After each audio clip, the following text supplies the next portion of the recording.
0 y van 2. La jueza, la señora Laura Barrera, jueza 41 de conocimiento, le dijo no a la fiscalía.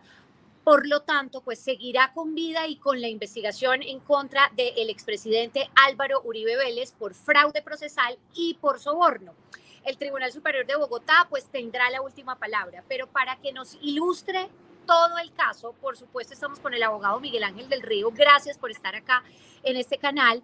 Y la primera pregunta, dándole los buenos días, es pues básicamente, ¿qué va a pasar si el expresidente finalmente va a ir a juicio o no? María Camila, muy buenos días para usted y para todos sus televidentes. Esta pregunta me hace recordar al escritor uruguayo ya fallecido recientemente, Eduardo Galeano, que decía que la justicia es como las serpientes, que solo muerde a los vulnerables. En este caso, a diferencia de esa particularidad que es una generalidad en toda Latinoamérica, la serpiente muerde a los poderosos. Significa eso que finalmente la justicia colombiana nos puede ilustrar en el entendido de que por más poderoso que sea un ser humano, siempre estará bajo el imperio de la ley. Y eso lo que da es optimismo por la rama judicial, por los jueces de la República, e incluso en este caso, por las juezas de la República, porque han sido dos mujeres, María Camila, la juez 28, penal del circuito de conocimiento, y la juez 41, penal del circuito de conocimiento, las que han negado las solicitudes de preclusión realizadas por una fiscalía opaca, cobarde y obediente al poder de turno. Entonces, para responderle la pregunta, estoy muy optimista. Esperamos que el Tribunal Superior de Bogotá confirme la decisión establecida por la juez 41 y nos vayamos finalmente a juicio. Es decir, que confirmada esa decisión, la Fiscalía General de la Nación no tenga otra alternativa sino radicar escrito de acusación e irnos a juicio. Es un gran momento para la justicia y la ciudadanía debe entender por primera vez, quizá después de tantos años de república, que finalmente estamos bajo el imperio de la ley. Este expediente, pues obviamente tiene que ver con supuestas gestiones indebidas que el expresidente directamente o a través de terceras personas como su abogado, el señor Diego Cadena, pues habría hecho para lograr que el ex paramilitar Juan Guillermo Monsalve se retractara finalmente de haber dicho ante la justicia que Uribe Vélez pues tiene dicho que tiene nexos con las autodefensas, lo cual el ex senador ha negado rotundamente ante distintos juicios. Yo le pregunto, en el caso de que el expresidente entonces finalmente vaya a juicio, ¿va a tener el derecho de defenderse con las pruebas que él dice tener? Sí. ¿Cuál es el asunto en el que estamos para que la ciudadanía entienda un poco y sus televidentes también, María Camila? Recordemos que como senador de la República esta investigación tenía como competencia la Sala de Instrucción Penal de la Corte Suprema de Justicia.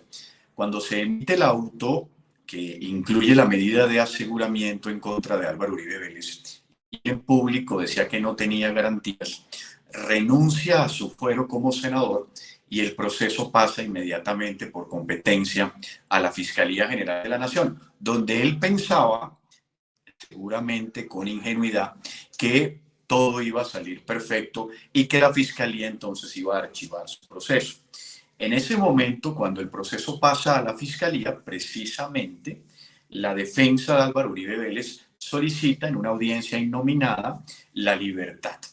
Y ahí es donde empiezan los verdaderos problemas de Álvaro Uribe Vélez, porque si bien es cierto, un juzgado en primera instancia concede la libertad, un recurso de apelación de la representación de víctimas establece una eventualidad que me parece muy importante, y es que termina generando una identidad o un símil, la diligencia de indagatoria ya cumplida ante la Corte, con la audiencia de formulación de imputación en la ley 906. ¿Eso qué significaba? Que el proceso no podía ser archivado, sino que arrancaba desde una imputación. Eso lo que significaba entonces era que a partir de ese momento la fiscalía tenía que acusar. La fiscalía tenía entonces una doble posibilidad. O acusaba, y qué pena hacer un poquito en este contexto que me parece importante, era o acusaba o solicitaba preclusión, precisamente para protegerlo. Acogió la posibilidad de la preclusión, pero la preclusión que exige, y esto es muy importante que lo entiendan los televidentes, la preclusión exige que el elemento probatorio que sustenta la preclusión establezca un nivel de certeza sobre la ausencia de responsabilidad. Y aquí es donde aparece toda esta bancada de representación de víctimas que tienen la posibilidad también de aportar elementos materiales probatorios en esa solicitud de preclusión, y ahí es donde se le vuelve un problema tanto a la fiscalía como a Uribe Vélez poder desarrollar su ejercicio de preclusión, porque nosotros teníamos también elementos probatorios que soportaban nuestra teoría del caso. Entonces, caída esa preclusión, pues entonces la fiscalía tendrá que evidentemente acusar, no van a ser capaces de hacer una tercera solicitud de preclusión, lo cual sería vergonzoso para la Administración de Justicia. Tendrán que acusar, radicar un escrito de acusación, ir a audiencias preparatorias e ir a juicio. Y ahí en juicio, ahora sí respondo su pregunta, finalmente él podrá demostrar todo el caudal probatorio que tiene, y nosotros a través de la Fiscalía también aportaremos nuestras propias pruebas. Ahí tendremos un problema técnico, María Camila y televidentes, y es el siguiente, y es que la representación de víctimas tiene actividad en la etapa preliminar, pero en la audiencia de juicio oral la representación de víctimas solamente actúa por intermedio de la Fiscalía. ¿Y cuál es el problema técnico? El problema técnico es que estarán enfrentándose dos posiciones similares, es decir, Fiscalía con defensa. Es decir, que es muy posible que ellos bajo esa égida hagan una acusación muy débil para que un juez de conocimiento no tenga la capacidad de condenar. Pero estaremos evidentemente muy atentos y muy encima, pero el juicio será el escenario donde se debatirá todo, donde será llamado a interrogatorio Juan Guillermo Monsalve, donde será llamado a interrogatorio Deyanira Gómez, donde Álvaro Uribe Vélez traerá sus propios testigos frente a un juez de conocimiento para que éste finalmente diga si hay responsabilidad penal o no. Qué pena a lo largo del contexto. No, está perfecto porque nos dio toda la coyuntura. El fiscal Javier Cárdenas recogió varias pruebas que no le fueron suficientes al ex senador. ¿Por qué? Porque, como le decía, en la solicitud de preclusión no puede haber dudas en el debate. Recordemos que, y esto es importante explicarlo, Javier Cárdenas confunde dos instituciones jurídicas: la solicitud de preclusión y los alegatos finales de conclusión. ¿Y cuál es la diferencia entre esos? Que en la solicitud de preclusión debe haber certeza de la ausencia de responsabilidad. En los alegatos finales de conclusión de la decisión de un juez, la duda favorecerá siempre al imputado. Entonces Cárdenas creyó que generando una duda en la solicitud de preclusión le sería suficiente. ¿Qué significa lo anterior? Que para que la solicitud de preclusión tuviera desarrollo, no podría existir una prueba que contradijera los argumentos de la Fiscalía. Y le pongo un ejemplo.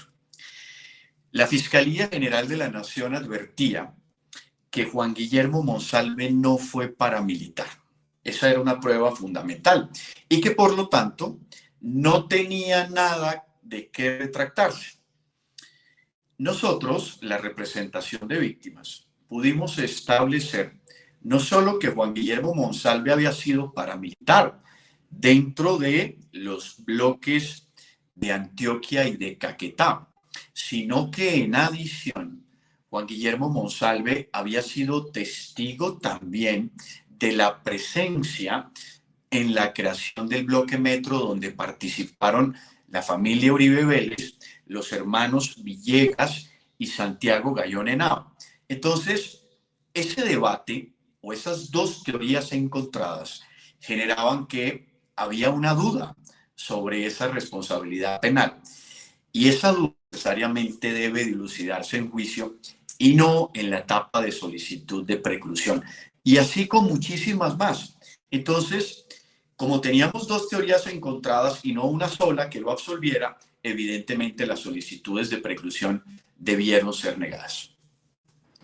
Porque el martes pasado, durante casi todo el día, la jueza insistió en en la teoría del expresidente, que decía que sus líneas estaban intervenidas, pues que además le hizo saber a todo el país que sus líneas supuestamente estaban intervenidas, de una conversación o de distintas conversaciones que tenía con su abogado Diego Cadena.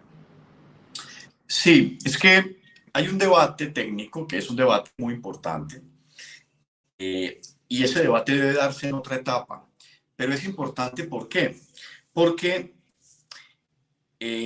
uno de los grandes o de las grandes discusiones es si Diego Cadena fungía como apoderado de Álvaro Uribe Vélez.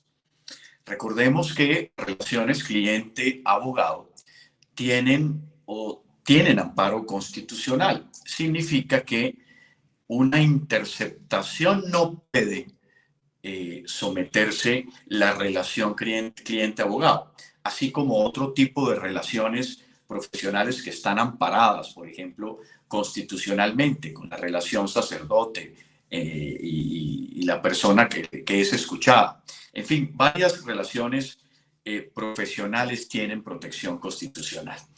Para la representación de víctimas, Diego Cadena no era abogado de Álvaro Uribe Vélez. Los abogados de Álvaro Uribe Vélez eran Jaime Lombana y Jaime Granados, lo que significa que esas interceptaciones eran legítimas y legales. La teoría del caso de ellos es que esas interceptaciones son violatorias precisamente de ese amparo constitucional y no podían ser aducidas al proceso porque estaban vulnerando esa relación.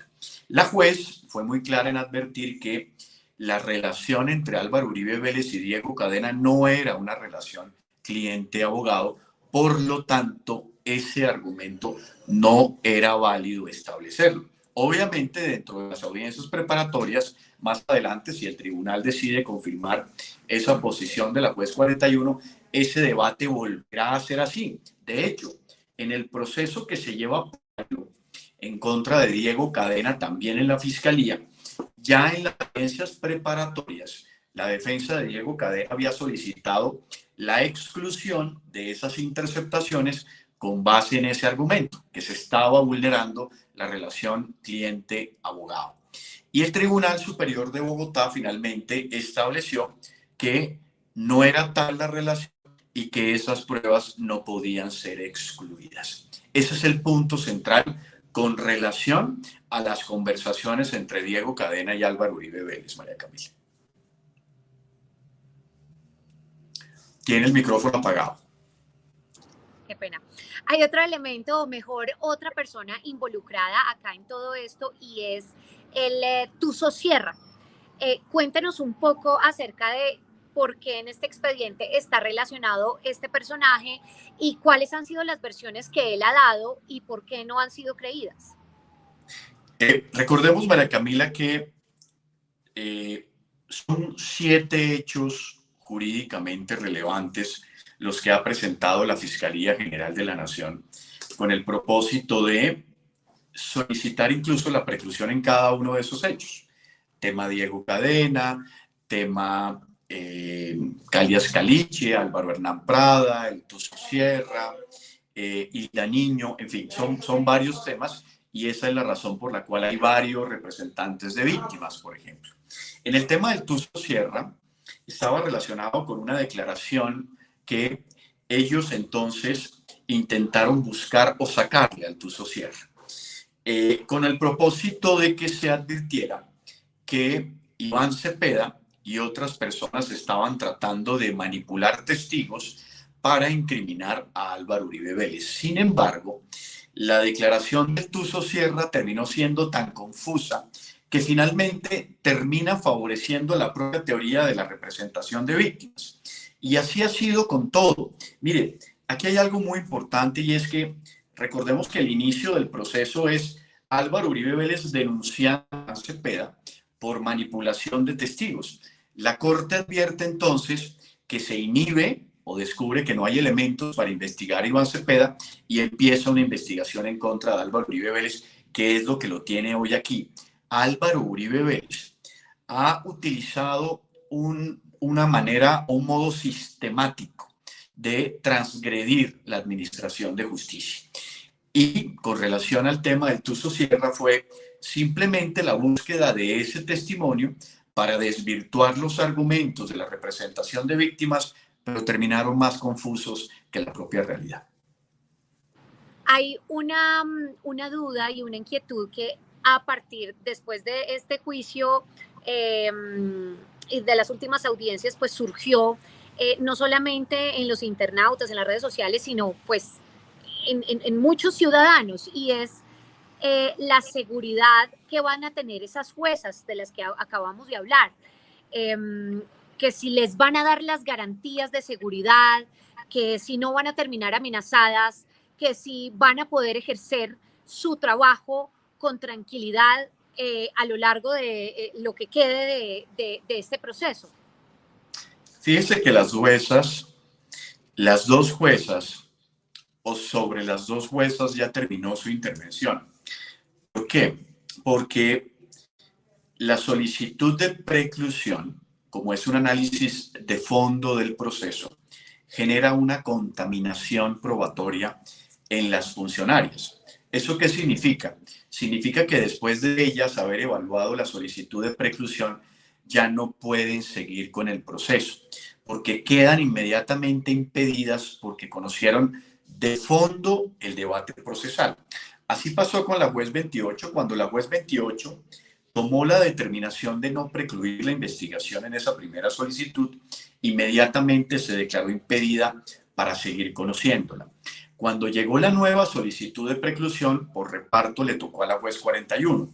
En su decisión, estableció al final que no podía continuar con el conocimiento del proceso. ¿Qué significa eso?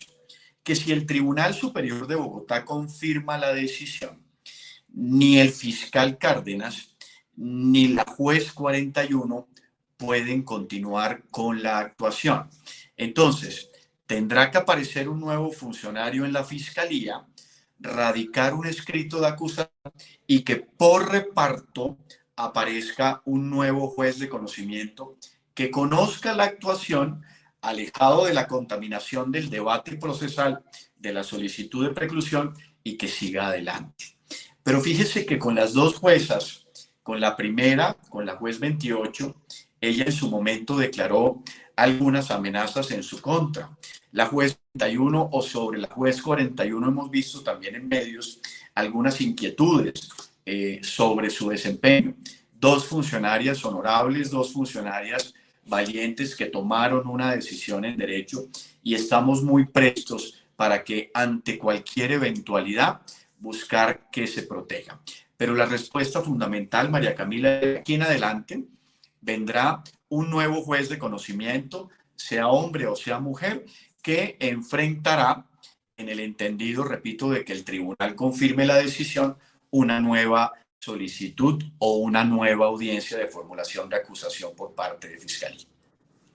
Entonces, todo queda por ahora en manos del tribunal. Nos toca esperar esa decisión, más o menos. ¿Cuándo se puede ver esa decisión? Pues yo creo que se demora, María Camila. El Tribunal Superior de Bogotá tendrá que analizar con mucha rigurosidad todo el debate que se ha dado en este último año, desde la solicitud del fiscal Cárdenas, las intervenciones de cada uno de los representantes de víctimas, las respuestas de la defensa, las posiciones del Ministerio Público, los recursos de apelación, y tendrá que tomar una decisión. Yo digo que espero espero que este año, seguramente a finales de este año, podemos tener una decisión por parte del Tribunal Superior de Bogotá. Pero me llama la atención una cosa, María Camila, y es que desde la primera solicitud de preclusión, tanto la Fiscalía como la Procuraduría han salido en defensa de Álvaro Uribe Vélez. Y eso, para mí, es un desprecio a la administración de justicia.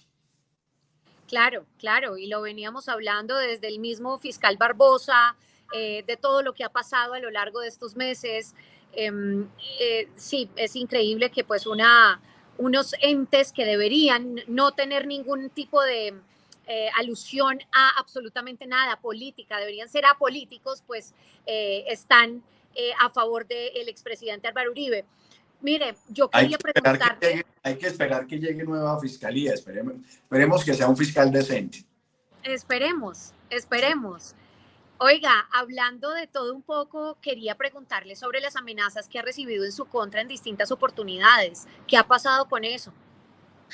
Pues yo he hecho las denuncias respectivas. En su momento, recordemos que incluso con usted, María Camila, después de unas amenazas, hicimos una denuncia pública y una denuncia de las autoridades.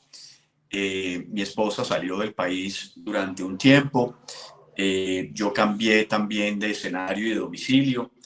Pero aquí seguimos dando la batalla. Yo soy un apasionado de mi carrera, un apasionado de lo que hago y no me veo ejerciendo otra actividad diferente que la del ejercicio del derecho penal. Incluso pensé, mucha gente me ofreció y me propuso el asilo, salir del país, pero repito, si yo esta batalla la estoy dando en Colombia, aquí la termino en Colombia, pese a los costos personales y de seguridad personal que eso traigan, pero es necesario que enfrentemos las situaciones más complejas y que la gente vuelva a creer en la justicia. La justicia también es una búsqueda legítima. Este país ha tenido todo en la vida, menos justicia. Paz mediocre, paz precaria, paz total, entre comillas, y digo entre comillas porque no creo mucho en ella, pero nunca ha tenido justicia. Es necesaria hoy que la ciudadanía sienta que hoy los hombres poderosos también están sometidos al imperio de la ley. Y a propósito del tema de quién va a reemplazar al señor Barbosa, mucha gente también en redes dice, este señor Miguel Ángel del Río puede ser el próximo fiscal. ¿Usted le suena, no le suena? Pues esa es una gran pregunta, María Camila. Yo tengo varios problemas. El primero es que el presidente de la República no me va a ternar seguramente. A los presidentes les gustan los fiscales de bolsillo. Esa es una tensión, independientemente de las ideologías. Y yo no soy una persona ni obediente ni manejable. En ese sentido, pues evidentemente sería un problema. Lo otro es que los grandes procesos que yo llevo, que a mí me interesa seguir asumiendo, llámese Uribe, caso Pisano, caso Merlano, Niña Política, el tema Odebrecht, en fin, yo no podría asumirlos, en fin, estaría más impedido como funcionario y pues evidentemente con ese ánimo y esa ambición de hacer justicia, pues tendría simplemente que apartarme de estas investigaciones, sobre todo esta tan sensible, la de Álvaro Uribe Vélez. Y pues evidentemente terminaría siendo una rueda suelta, como debe hacerse, y terminaría investigando a políticos de todas las líneas ideológicas y de todas las fronteras ideológicas. A este país le hace falta mucha justicia. Y si en alguna eventualidad la vida me permite esa dignidad de ser fiscal general de la nación, mucha gente saldría del país rápidamente. Abogado Miguel Ángel del Río, muchísimas gracias por haber estado acá. Vamos a ver qué sigue pasando en el caso del expresidente Álvaro Uribe Vélez y por supuesto seguiremos conversando con usted en este canal. Muchísimas gracias. María Camila, un saludo especial para usted, para todos sus televidentes y qué bueno que volvamos a creer en la justicia. Un abrazo grande. Gracias.